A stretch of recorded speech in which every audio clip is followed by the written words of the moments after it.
Kasi malayo na ako sa newbie. Matagal na to nanghahamak, Brad. Dati pa. Babad na to sa lente. Nagbago lang tagahawak ng camera. I mean, no disrespect.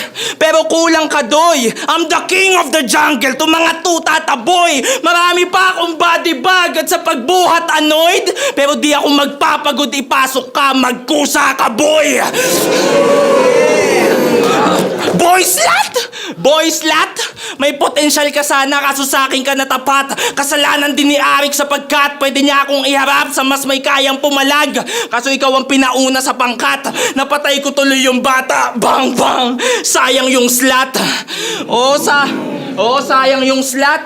Talaga, na imbis sa iba sa'yo napunta. Ang kapal din ng face. Wala namang bilang to eh, di na kailangan i-rate. MC sa MC, I mean no hate. Pero sana gets mo na debut battle ko to at ikaw yung celebration cake. Kasi, buong rap career mo, isang beses ka lang nadayo. Paano nasabing ready na to? Ako nanggaling sa iba't ibang liga.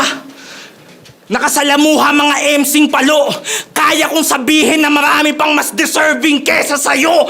Tulad ni Nasha, Ozarugami, 7K, si Dari, pati na si Critical Brown, kay Josh, Kilua, Jesu, Ketner, mga naghahalimaw, kay Rick, JLC, Tus, you better keep it loud kasi di lang motos dala ko kundi buong underground. Sinoutout yung mga deserving. Yan ang napiling galaw. Siguro para sa'yo, hindi yun nagmamatter. Pero gusto ko silang iangat sa underground para ipalit ka 6 feet under. Pero pangarap mo to, di kita pipigilan kung ganun. Gusto mo manatili sa flip top? Ito payo ko, Chong. Manghingi ka ng spot kay Shernan kasi marami siya nun. O nadamay pa si Shernan. Baka sabihin walang utang na loob. Kayo na bahala kung mamasamain nyo. Kasi tong langit lupa binuo para sa motos at pulo. Kaya Balz, galingan mo.